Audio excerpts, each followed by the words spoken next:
আসিফ নজরুল, আপনি অনেক দিন ধরেই বাংলাদেশে আলোচিত একজনের মধ্যে থাকলে, বুদ্ধিজীবী হিসাবে, পরামর্শদাতা হিসেবে, অ্যাক্টিভিস্ট হিসেবে থাকলেও আপনি আসলে এখন সরকারে আছেন। আপনি মন্ত্রিত্ব কেমন উপভোগ করছেন? কেউ কেউ বলছেন যে আপনি আসলে আর আগের মতো সরব নাই, আপনাকে অনেক জায়গায় পাওয়া যাচ্ছে না, আপনার সেই প্রতিবাদী কণ্ঠস্বর অনেকে মিস করছেন। সেটা কি আপনি সরকারে আছেন সেই জন্যই, নাকি আপনার অন্য কোনো জায়গাও আছে যে জায়গাতে আপনি এটি জমা রাখছেন, পরে আমাদের সবার জন্য বলবেন? সবচেয়ে বড় কথা, মন্ত্রিত্ব কেমন উপভোগ করছেন আসিফ নজরুল আপনি? প্রথমে আপনাকে ধন্যবাদ জানাচ্ছি, আমার যারা শ্রোতা আছেন তাদের সবাইকে ধন্যবাদ জানাচ্ছি। আগে আপনি আমাকে বলেন, আমার প্রোগ্রাম কি এখন দেখা যাচ্ছে, লাইভ স্ট্রিমিং হচ্ছে? আমি আমি দেখতে পাচ্ছি লাইভ স্ট্রিমিং হচ্ছে। শুধু লাইভ স্ট্রিমিং হচ্ছেই না, বলবেন আপনি মন্ত্রিত্ব কেমন উপভোগ করছেন? জি, আপনি প্রথম একটা প্রশ্ন করেছিলেন যে আমাকে আগের মতো সরব দেখা যাচ্ছে না। তো আমি একটু বিনীতভাবে বলি, আমার পক্ষে কি আগের মতো সরব থাকা শোভা পায় কিনা। কারণ আগে আমি ছিলাম অ্যাক্টিভিস্ট টাইপের, ওপিনিয়ন মেকার টাইপের। এখন আমি সরকারে, আগে যে একটা ফ্যাসিস্ট সরকার ছিল, যে সরকার জনগণের ভোটে নির্বাচিত ছিল না, তারা যা ইচ্ছা করছিল দেশে, আমরা সেটা সবসময় প্রতিবাদ করতাম। অনেকে প্রতিবাদ করতেন, বিদেশ থেকে অনেকে করতেন, দেশ থেকে করতেন, সবসময় আমি এটা প্রতিবাদ করতাম। সেই জন্য আমাকে প্রচুর মূল্য দিতে হয়েছে জীবনে। কিন্তু তখনকার যে সরকার, সেই সরকার কি এখন দেশে আছে? এখন তো সরকার পরিবর্তন হয়েছে, এখন পরিবর্তিত একটা পরিস্থিতি এসেছে। আরেকটা হচ্ছে, আগে আমার যে রোলটা ছিল, আমি তো সরকারে ছিলাম না, আমি এখন সরকারে। এখন আমি যদি সরকারে কোনো কাজের সমালোচনা করি, তাহলে এটা তো খুব শোভা পায় না, মানুষ বলবে যে তুমি নিজেই তো সরকারে আছো। থার্ড জিনিস হচ্ছে, আমি তো একটা গোপনীয়তার শপথ নিয়েছি। তো গোপনীয়তার শপথ নিলে আমি অনেক কিছু তো প্রকাশও করতে পারবো না, এটা তো খুব অশোভন হবে এবং আমার শর্ত ভঙ্গ হবে। আমি তো জীবনে কোনোদিন কোনো গোপনীয়তার শপথ নিয়ে তো আমি কোনো দায়িত্ব পালন করি নাই। ফলে আমার জন্য তো এটা সম্পূর্ণ নতুন অভিজ্ঞতা। আমার সবসময় মাথায় রাখতে হয় অনেক কিছু, আমাকে ইনফরমেশন যেটা সরকারের সুষ্ঠু পরিচালনার স্বার্থে আমি সেটা প্রকাশ করতে পারি না। এই সমস্ত কিছু মিলিয়ে আমাকে মানে কিছুটা আপনার নিজের ভিতর অবরুদ্ধ অবস্থায় থাকতে হয়। এটা খুব বেশি এনজয় করি সেটা না, আমার চরিত্রের সাথে এটা যায় না। আমার মাঝে মাঝে খুব কষ্ট লাগে, অনেক কিছু বলতে ইচ্ছা করে, বলতে পারি না। আর উপভোগ যদি বলেন, মন্ত্রিত্ব আসলে উপভোগের জিনিস না। আমি জানি না পলিটিক্যাল মন্ত্রীরা কেমন হয় জীবন উপভোগ করতেন। আমার কাছে মনে হয় যে আমার যে একটা মুক্ত স্বাধীন জীবন ছিল, পৃথিবীতে আমার সবচেয়ে প্রিয় শব্দ হচ্ছে স্বাধীনতা। আমি অনেক বিপদের মধ্যে আমি স্বাধীনভাবে কথা বলার চেষ্টা করতাম, আমি স্বাধীনভাবে চলাফেরা করতাম। আমাকে অনেকে অনেক ভয় দেখাতো, তারপর আমি গভীর রাতে আমি ঢাকা ইউনিভার্সিটি ক্লাব থেকে টেনিস খেলে একা ফিরতাম, মনে হতো যা হওয়ার হবে। তারপরে আমি রিক্সা চড়তাম আমার ওয়াইফের সাথে। আমি অনেক সময় স্ট্র্যাটেজিতে আপনারা দেখতেন যে আমি কফি শপে যাচ্ছি।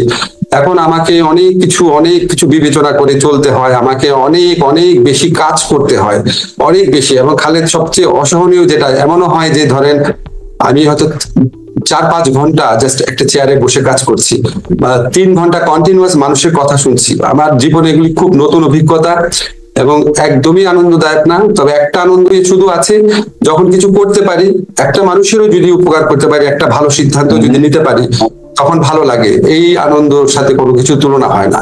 এখন দায়িত্ববোধটা অনেক বেশি, স্বাধীনতা কম, উপভোগ কম।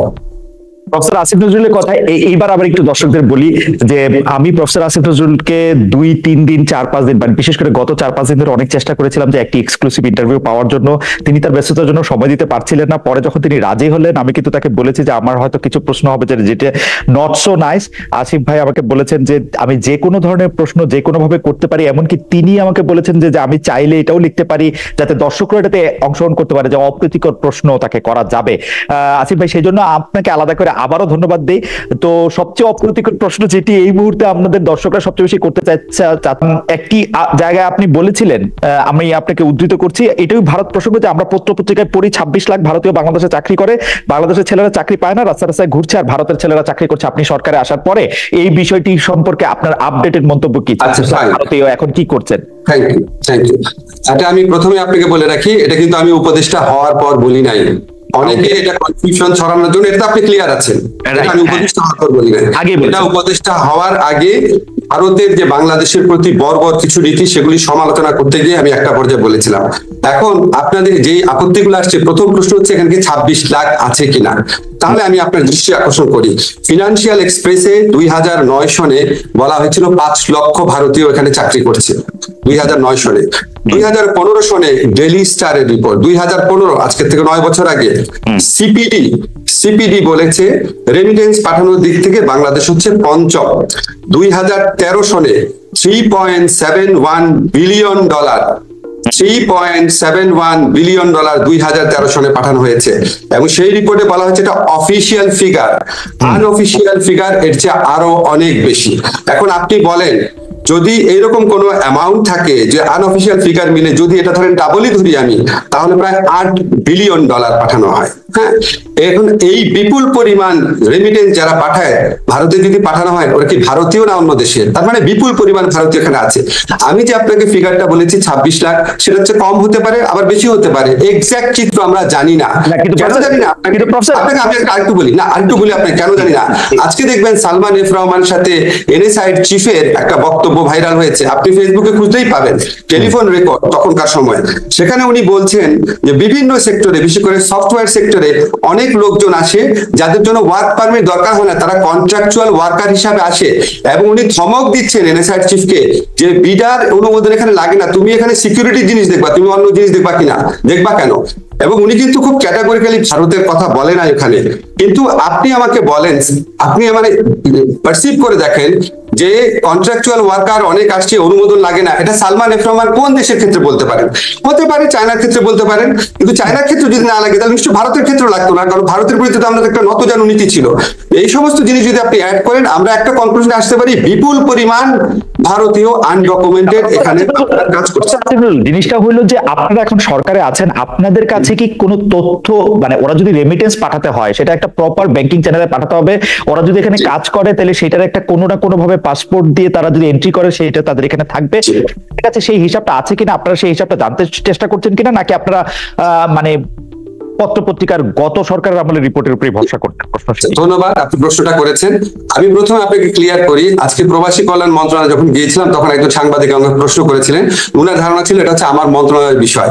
আমি প্রথমে আপনাকে ক্লিয়ার করি, বাংলাদেশে যারা বিদেশি চাকরি করেন ইদার লুকিয়ে অথবা প্রকাশ্যে, এটা আমার মন্ত্রণালয়ের বিষয় না। আমি হচ্ছে বিদেশে যারা বাঙালি চাকরি করেন সেটা আমার মন্ত্রণালয়ের বিষয়। আমি আমার 3টা মন্ত্রণালয় নিয়ে এত ব্যস্ত থাকি, আমি আপনাকে অনেস্টলি বলি, আমার প্রথম 1 মাসে আমি 3-4 ঘন্টা ঘুমাতাম, আমি 16 ঘন্টা কাজ করেছিলাম, আমি শুক্রবার দিন অফিস করতাম, সচিবালয় সবাই আছে, আপনারা খবর নিয়ে জিজ্ঞেস করেন। ফলে আমি আমার মন্ত্রণালয়ের বাইরে অন্য কোনো কিছু দেখার সুযোগ পাই নাই। তবে এই মন্ত্রণালয়ে যিনি কাজ করেন, যারা কনসার্ন অথরিটি আছে, আমি তাদের কাছে কিছু জিনিস জানতে চেয়েছি, আমি এখনো সঠিক উত্তর পাই নাই। আপনি জানেন বিডা সহ বিভিন্ন প্রতিষ্ঠান রিঅর্গানাইজ করার কাজ চলছে। আমি আপনাকে এইটুকু অ্যাসিউরিটি দিতে পারি যে অন্য কোনো উদ্যোগ থাকতে পারে, কিন্তু আমার উদ্যোগ অবশ্যই থাকবে ভারতীয় শুধু না, এই দেশে যারা চাকরি করে তাদেরকে প্রপারলি চাকরি করতে হবে। যদি বাংলাদেশে স্কিল ওয়ার্কার থাকে, অন্য দেশ থেকে আপনি ওয়ার্কার আনতে পারবেন না। যারা কাজ করে তাদের প্রকৃত বেতন দেখায় কাজ করতে হবে, জব পারমিট লাগবে, তাদেরকে লিগাল পথে টাকা পাঠাতে হবে। এইসব ব্যাপারে অবশ্যই আমি সোচ্চার হব, এখনো সোচ্চার আছে। আপনাকে যদি বলি, এখনো আমি সরকারের বিভিন্ন পর্যায়ে এসব কথা তুলেছি, কিন্তু আমি একদম ফর্মালি যখন উপদেষ্টা পরিষদে আলোচনা হবে অবশ্যই আমি জিনিসগুলো তুলবো।